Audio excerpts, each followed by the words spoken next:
is Odile ASMR.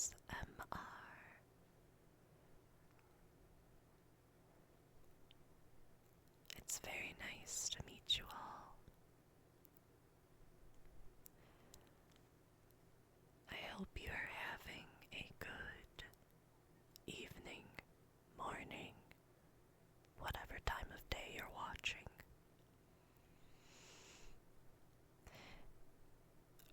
Today, I wanted to read you an interesting storybook. A story you might be familiar with.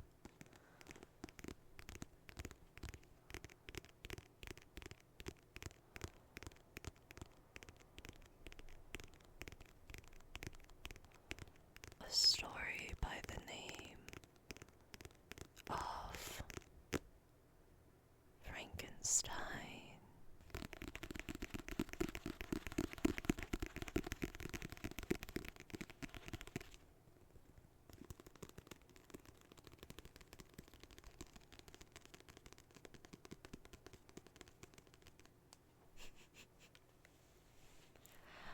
I thought,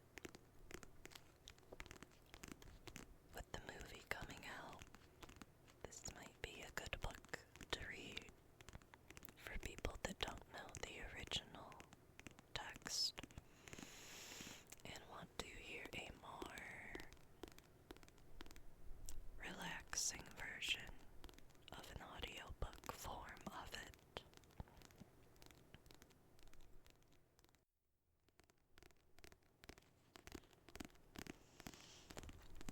I really enjoyed the movie adaptation by Guillermo del Toro.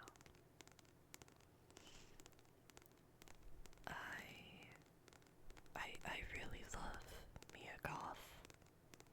I love her so much. She's one of my favorite actresses.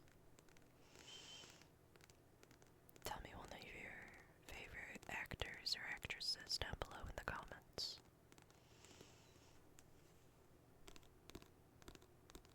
I also really commend the dedication that everyone had on set, especially like the fact that he chose to have an actual built set and not just a green screen backdrop filled in by CGI, you know?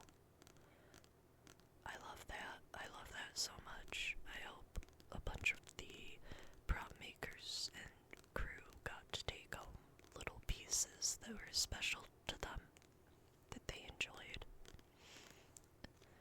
I hope they enjoyed working on it because I enjoyed watching it and looking at every detail. I thought it was beautiful. Every part of the movie was beautiful. Beautifully tragic. Tragically beautiful.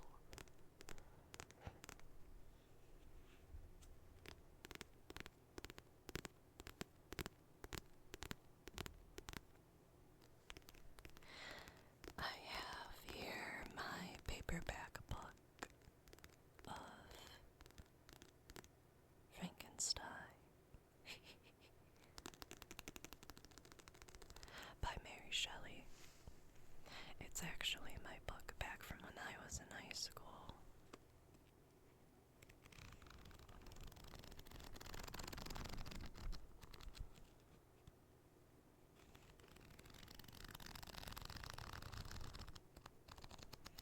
I love book sounds, don't you?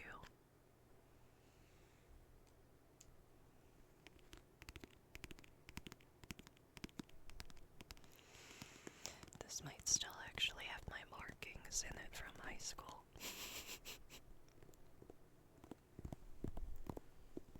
A little bit of spine tapping.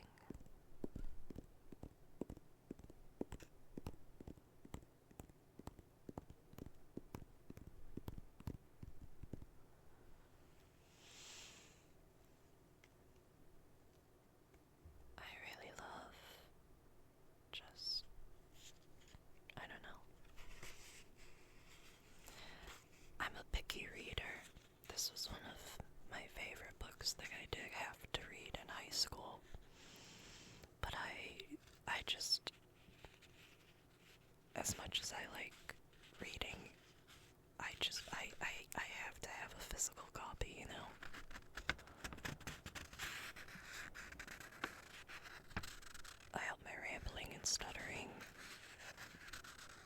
sense to you there?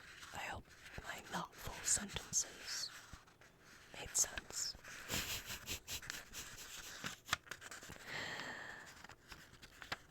Paper sounds are just so exquisite, aren't they?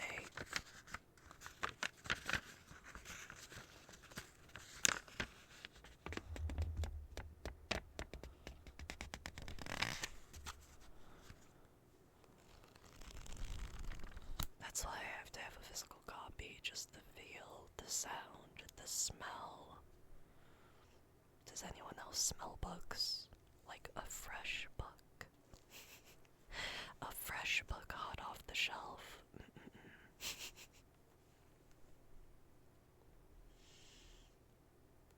Okay, let's get started, shall we?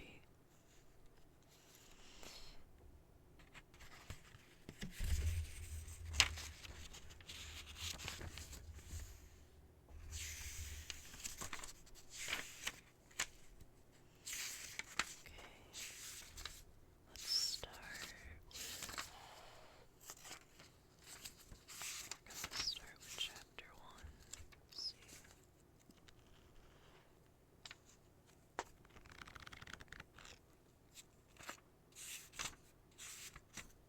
Let's see.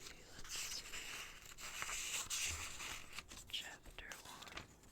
Chapter 1, of course, my copy didn't come with a table of contents.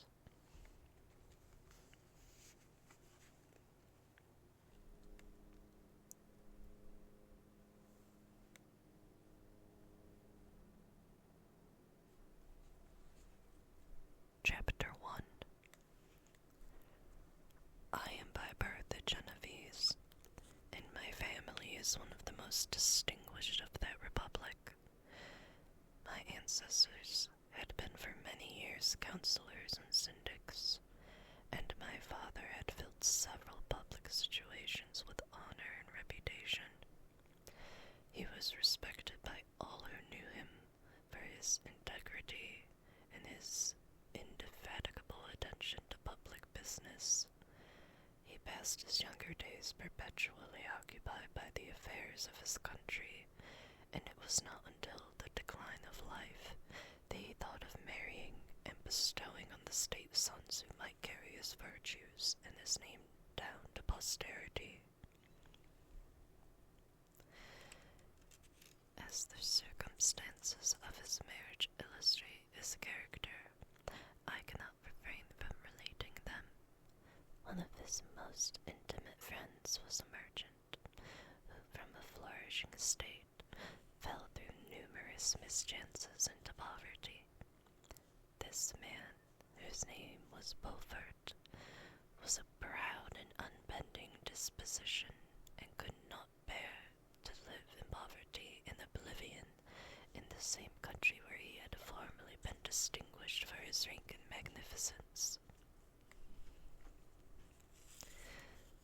Having paid his debts, therefore, in the most honorable manner, he retreated with his daughter to the town of Lucerne, where he lived unknown and in wretchedness. My father loved Beaufort with the truest friendship, and was deeply grieved by his retreat in these unfortunate circumstances.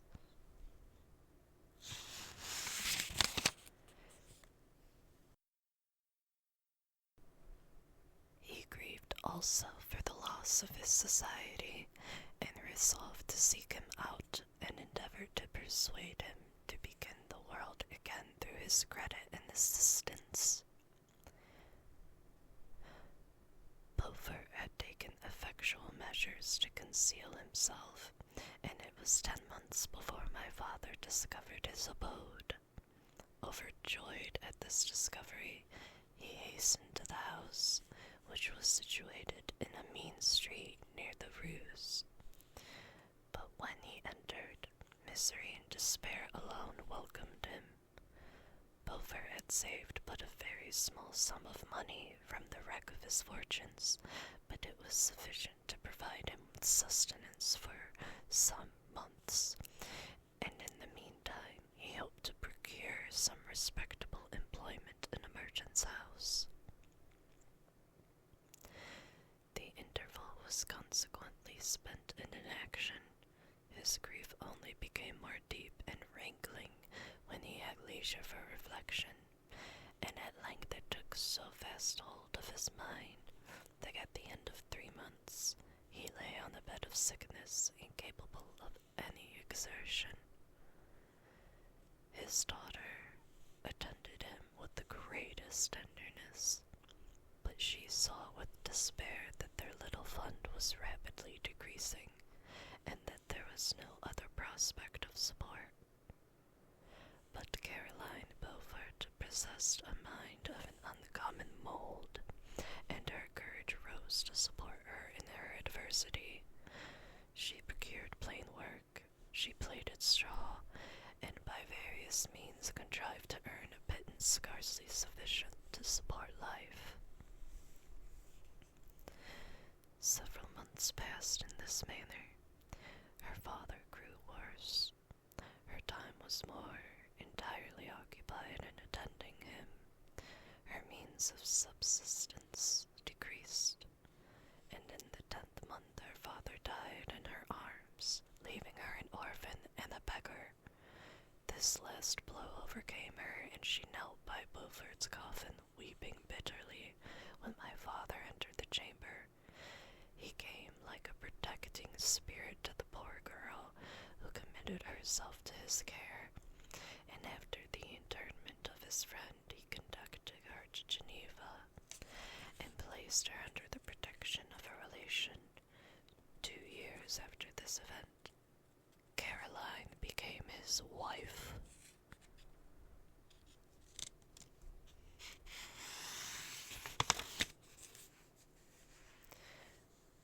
When my father became a husband and a parent, he found his time so occupied by the duties of his new situation that he relinquished many of his public employments, and devoted himself to the education of his children.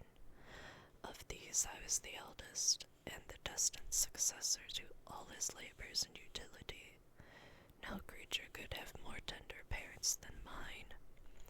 My improvement in health were their constant care, especially as I remained for several years their only child.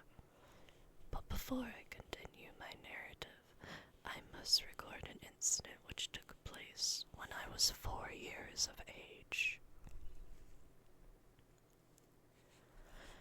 My father had a sister whom he tenderly loved, and who had married early in life an Italian gentleman. Soon after her marriage, she had accompanied her husband into his native country, and for some years my father had very little communication with her. About the time I mentioned she died, and a few months afterwards, he received a letter from her husband, acquainting him with his intention of marrying an Italian lady, and requesting my father to take charge of the infant Elizabeth, the only child of his deceased sister. "It is my wish," he said, "that you should consider her as your own daughter, and educate her thus. Her mother's fortune is secure to her, the documents of which I will commit to your keeping. Reflect upon this proposition, and decide whether you would prefer educating your niece yourself to her being brought up by a stepmother." My father did not hesitate, and immediately went to Italy, that he might accompany the little Elizabeth to her future home. I have often heard my mother say that she was at that time the most beautiful child she had ever seen, and showed signs even then of a gentle and affectionate disposition. These indications and a desire to bind as closely as possible the ties of domestic love determined my mother.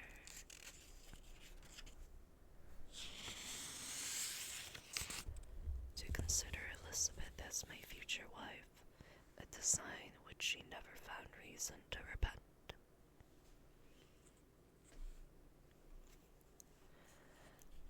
From this time, Elizabeth Lavenza became my playfellow, and, as we grew older, my friend. She was docile and good-tempered, yet gay and playful as a summer insect. Although she was lively and animated, her feelings were strong and deep, and her disposition uncommonly affectionate. No one could better enjoy liberty, yet no one could submit with more grace than she did to constraint and caprice.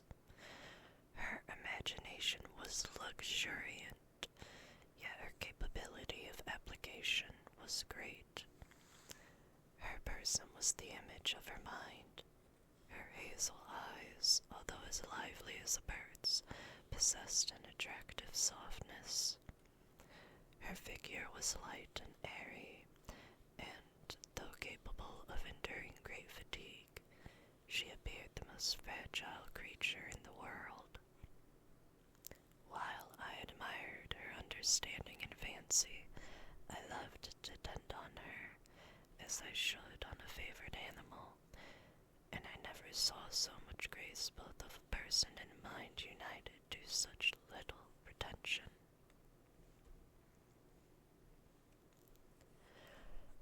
Everyone adored Elizabeth. If the servants had any request to make, it was always through her intercession. We were strangers to any species of disunion and dispute, for although there is a great dissimilitude in our characters, there was a harmony in that very dissimilitude. I was more calm and philosophical than my companion, yet my temper was not so yielding. My application was of longer endurance, but it was not so severe whilst endured. I delighted in investigating the facts relative to the actual world. She busied herself in following the aerial creations of the poets. The world was to me a secret which I desired to discover. To her, it was a vacancy which she sought to people with imaginations of her own.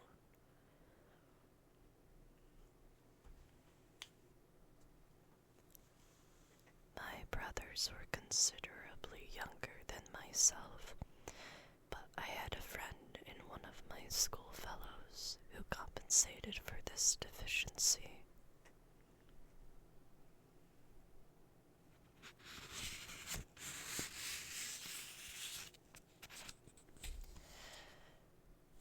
Henry Clerval was the son of a merchant of Geneva, an intimate friend of my father.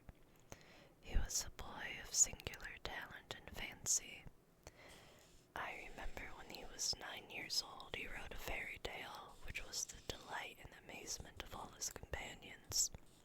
His favorite study consisting in books of chivalry and romance, and when he was very young, I can remember that we used to act plays composed by him out of these favorite books, the principal characters of which were Orlando, Robin Hood, Amadis, and St. George.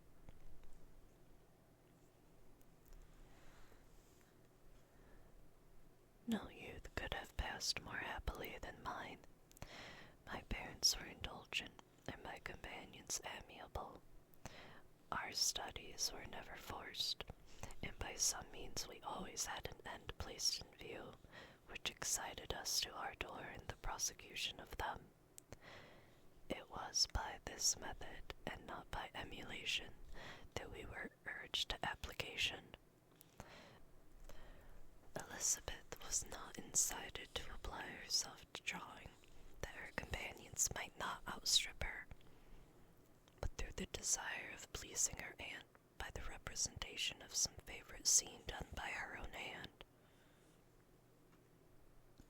We learned Latin and English, that we might read the writings in those languages, and so far from study being made odious to us through punishment, we loved application, and our amusements would have been the labors of other children. Perhaps we did not read so many books or learn languages so quickly as those who are disciplined according to the ordinary methods, but what we learned was impressed the more deeply on our memories. In this description of our domestic circle, I include Henry Clerval, for he was constantly with us. He went to school with me and generally passed the afternoon at our house. For being an only child and destitute of companions at home, his father was well pleased that he should find associates at our house, and we were never completely happy when Clerval was absent. I feel pleasure in dwelling on the recollection of childhood before misfortune had tainted my mind and changed its bright visions of extensive usefulness into gloomy and narrow reflections upon self.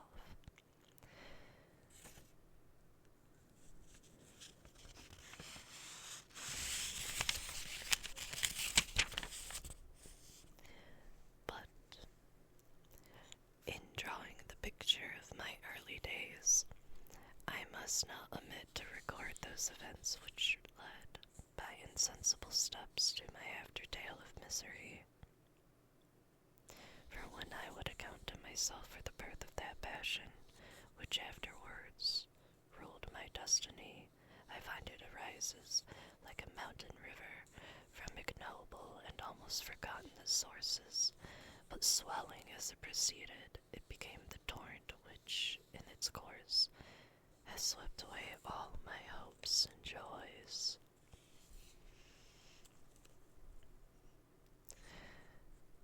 Natural philosophy is the genius that has regulated my fate.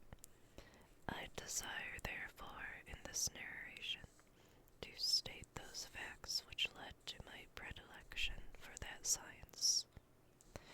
When I was 13 years of age, we all went on a party of pleasure to the baths near Thonon. The inclemency of the weather obliged us to remain a day confined to the inn. In this house I chanced to find a volume of the works of Cornelius Agrippa. I opened it with apathy. The theory which he attempts to demonstrate and the wonderful facts which he relates soon changed this feeling into enthusiasm. A new light seemed to dawn upon my mind, and, bounding with joy, I communicated my discovery to my father. I cannot help remarking here the many opportunities instructors possess of directing the attention of their pupils to useful knowledge, which they utterly neglect.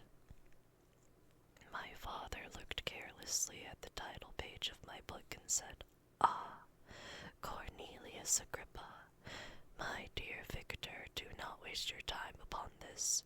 It is sad trash." If instead of this remark, my father had taken the pains to explain to me that the principles of Agrippa had been entirely exploded, and that a modern system of science had been introduced, which possessed much greater powers than the ancient, because the powers of the latter were chimerical, and those of the former were real and practical, under such circumstances I should certainly have thrown Agrippa aside, and with my imagination, warmed as it was, should probably have applied myself to the more rational theory of chemistry which has resulted from modern discoveries.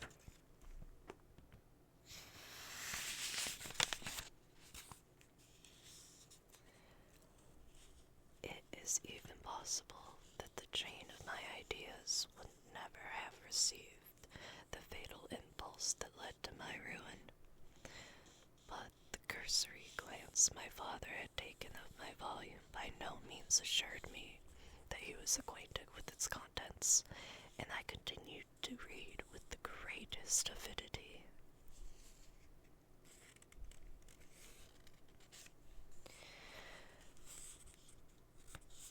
When I returned home, my first care was to procure the whole works of this author, and afterwards Paracelsus and Albertus Albertus Magnus.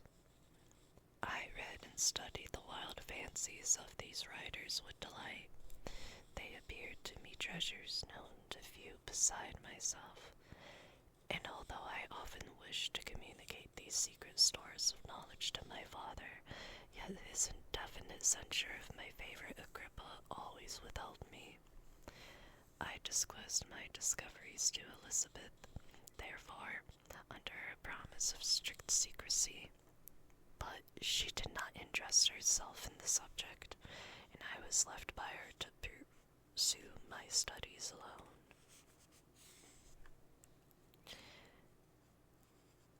It may appear very strange that a disciple of Albertus Magnus should arise in the 18th century, but our family was not scientifical, and I had not attended any of the lectures given at the schools of Geneva. My dreams were therefore undisturbed by reality, and I entered with the greatest diligence into the search of the philosopher's stone and the elixir of life, but the latter obtained my most undivided attention. Wealth was an inferior object, but what glory would attend the discovery if I could banish disease from the human frame and render man invulnerable to any but a violent death?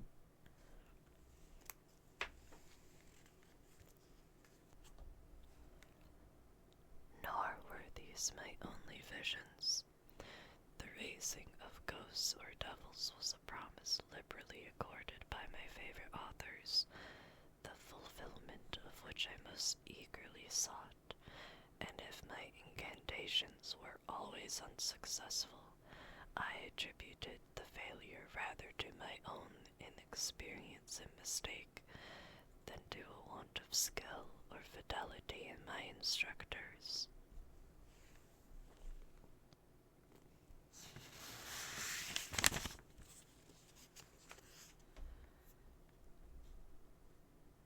The natural phenomena that take place every day before our eyes did not escape my examinations. Distillation and the wonderful effects of steam, processes of which my favorite authors were utterly ignorant, excited my astonishment, but my utmost wonder was engaged by some experiments on an air pump, which I saw employed by a gentleman whom we were in the habit of visiting. The ignorance of the early philosophers on these and several other points served to decrease their credit with me, but I could not entirely throw them aside before some other system should occupy their place in my mind.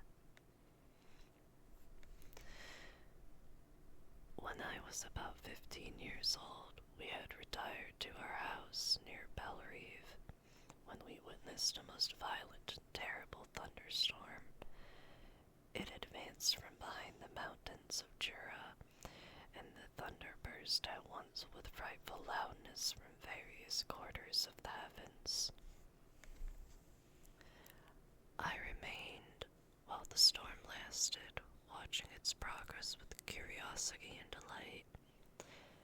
As I stood at the door, on the sudden, I beheld a stream of fire issue from an old and beautiful oak, which stood at about 20 yards from our house, and so soon as the dazzling light vanished, the oak had disappeared, and nothing remained but a blasted stump.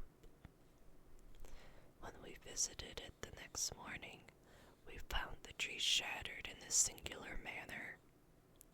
It was not splintered by the shock, but entirely reduced to thin ribbons of wood. I never beheld anything so utterly destroyed. The catastrophe of this tree excited my extreme astonishment, and I eagerly inquired of my father the nature of origin of thunder and lightning. He replied, electricity, describing at the same time the various effects of that power.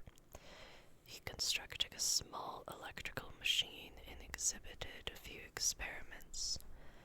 He also made a kite with a wire and a string, which drew down that fluid from the clouds.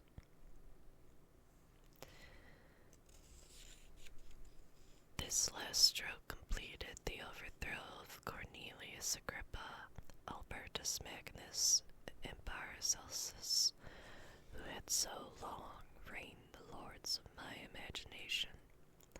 But by some fatality I did not feel inclined to commence the study of any modern system, and this disinclination was influenced by the following circumstance.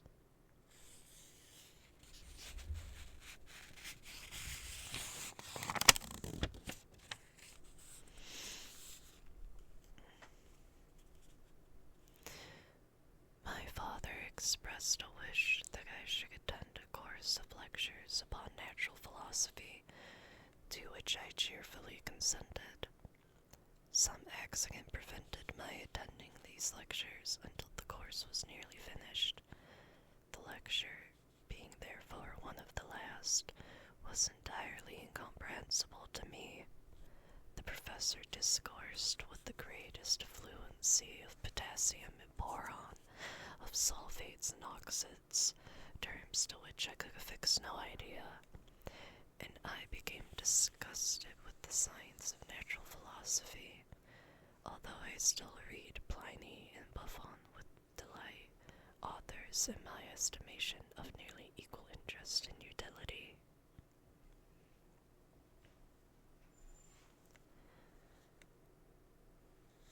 My occupations at this age were principally the mathematics, and most of the branches of study appertaining to that science. I was busily employed in learning languages. Latin was already familiar to me, and I began to read some of the easiest Greek authors without the help of a lexicon.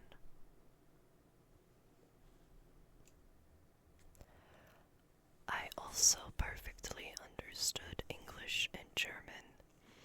This is the list of my accomplishments at the age of 17, and you may conceive that my hours were fully employed in acquiring and maintaining a knowledge of this various literature. Another task also developed upon me when I became the instructor of my brothers. Ernest was 6 years younger than myself, and was my principal pupil. He had been afflicted with ill health from his infancy, through which Elizabeth and I had been his constant nurses. His disposition was gentle, but he was incapable of any severe application. William, the youngest of our family, was yet an infant, and the most beautiful little fellow in the world. His lively blue eyes, dimpled cheeks, and endearing manners inspired the tenderest affection.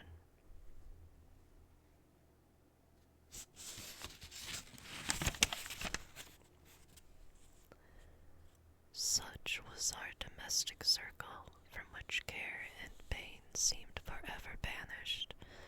My father directed our studies, and my mother partook of our enjoyments. Neither of us possessed the slightest preeminence over the other. The voice of command was never heard amongst us, but mutual affection engaged us all to comply with and obey the slightest desire of each other. And that is chapter 1 of Frankenstein. What do we think? Did we enjoy it? Did we like it? Are we getting the same vibes as we did from the movie? I feel like we are. He's definitely giving off, oh, these were the happy days before it was all ruined, before I ruined it all. Spoiler warning, if you've never heard of Frankenstein, I guess. I hope you guys enjoyed.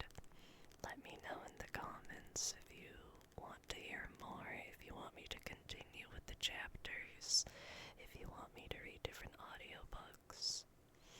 I do plan on making all different sorts of content on my ASMR channel. I will be doing storytime ramblings. I will be doing ASMR gameplay. I will be doing Foley sounds. I will be doing all sorts of stuff. Let me know what you want to see because I'm excited to try it all. Make sure you leave a comment and like and subscribe if you enjoyed this. And if you really, really enjoyed this, please check out my Ko-Fi and consider donating a tip. I would really appreciate it. I hope everyone has the best evening, the best morning. I hope you have the best